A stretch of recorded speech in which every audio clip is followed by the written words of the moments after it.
Et ben, la région Bretagne aussi fait des annonces aujourd'hui. Daniel Couef, conseiller régional de Bretagne. Quelle est aujourd'hui, Daniel, la politique menée par le conseil régional concernant cette question de l'économie circulaire? Vous avez une annonce à faire en plus. Hein. Oui. Ah, c'est bon, si, c'est bon.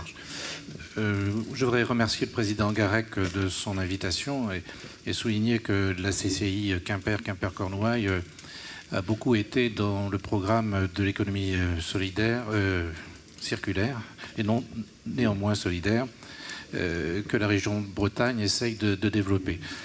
Donc à part M. Ferry qui vient d'arriver, tout le monde connaît ici la question de la glace économie qui est un peu la coloration que la région Bretagne veut donner à son objectif économique qui est un mot imprononçable, intraduisible en français, qui signifie qu'on mélange le bleu, l'économie marine, le vert, l'économie agricole, agroalimentaire, le gris, la matière grise, l'économie sociale et solidaire, et tout ce qui concerne le grand âge.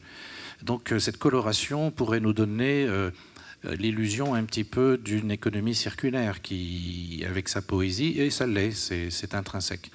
Malheureusement, nous avons bien conscience que nous continuons à penser par silos et par filières.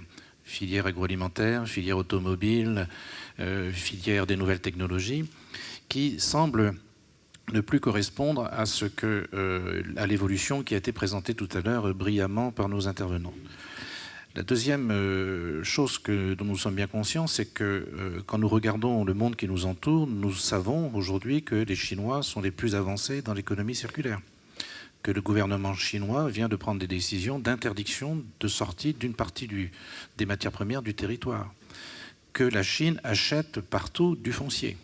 Donc nous savons qu'ils sont tout à fait pertinents. Il a été montré tout à l'heure une maison fabriquée en 3D, elle est une maison chinoise.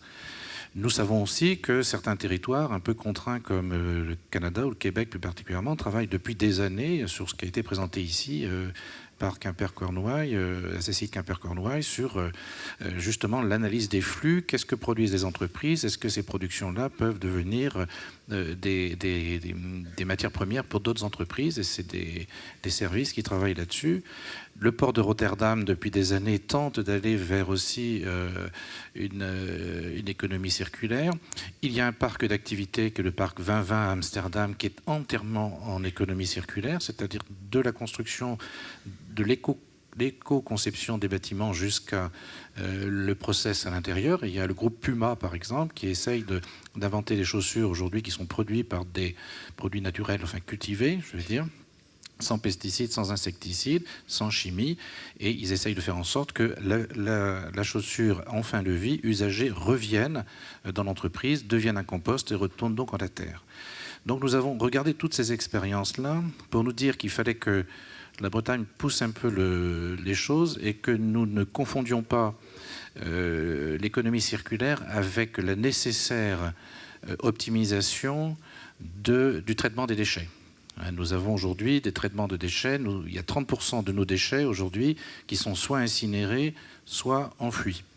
Donc on est assez performant par rapport à la France, mais il n'empêche que c'est pour le coût de la matière première qui disparaît, qui part en énergie ou qui disparaît complètement. Donc il part de la notion de matière première. Donc nous n'avons pas voulu rester là-dedans. Nous savons aussi que même si l'économie sociale et solidaire a un intérêt parce qu'un euro investi localement a toutes les chances de rester local. Donc nous appuyons très fortement le point BZH, par exemple, qui peut être effectivement une réponse très territorialisée à la concurrence d'Amazon. Mais ce n'est pas ça qu'on a voulu développer dans notre projet d'économie circulaire régionale. On l'a appelé économie circulaire à impact positif, se référençant très clairement à la démarche Cradle to Cradle, donc qui est une démarche assez radicale, qui veut dire du berceau au berceau, où sur la question de la matière première, nous devons inventer des process où la matière première reste 100% de matière première à la fin du processus de construction, de commercialisation, etc. Donc 100% de régénérescence de la matière première ou de maintien de la matière première. Donc pour ce faire, comme nous sommes bien conscients, comme le dit Jacques Ellul, que pour qu'il y ait politique, il faut qu'il y ait un choix effectif entre une pluralité de solutions, mais encore faut-il que ce choix porte sur des solutions qui existent effectivement. Donc, pas d'illusion politique, comme dirait Jacques Ellul, mais essayer de trouver des éléments de dynamique territoriale. Alors nous avons lancé, et je suis content que ce soit aujourd'hui la première fois qu'on en parle, puisque ça a été voté, c'est en lien sur le site de la région depuis hier simplement, mais nous avons inventé un appel à manifestation d'intention. Donc déjà, vous voyez tout de suite qu'il n'y a pas de pognon derrière.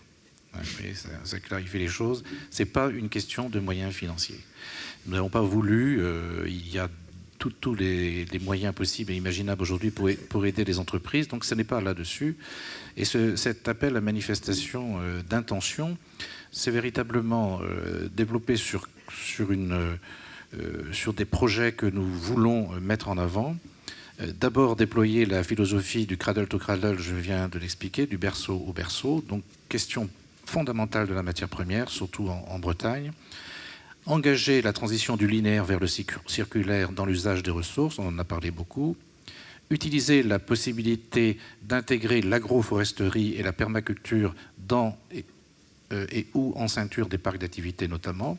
J'ai un bel exemple au Canada où, comme il s'agissait de prendre de la terre agricole, cette terre agricole est montée sur le toit de l'entreprise pour donner une serre qui produit des légumes pour le restaurant d'entreprise du parc d'activité. Voilà quelque chose, je ne sais pas si c'est ça qu'il faut faire, mais voilà quelque chose qui est de l'ordre d'une ingénierie que l'on souhaiterait voir, ne pas repermettre l'agriculture, notamment dans les parcs d'activité.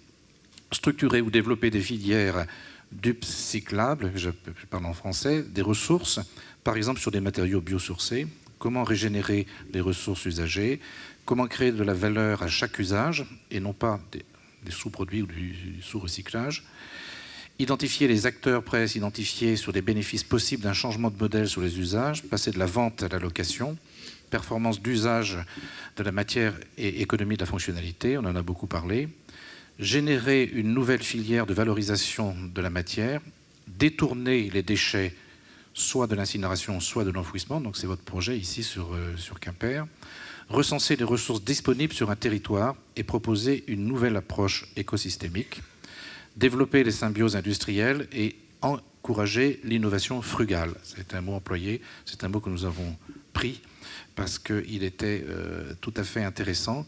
Faire mieux avec moins, en fait. Voilà, c'est ce que ça veut dire. Donc voilà, sont éligibles les communautés de communes, les parcs naturels régionaux, les entreprises, les groupements d'entreprises, les zones d'activité, bien entendu, les associations ou fédérations d'associations, les groupements multi-acteurs. C'est en ligne depuis hier. Vous avez jusqu'au 5 décembre pour répondre à cet appel d'offres. Merci Daniel Couef.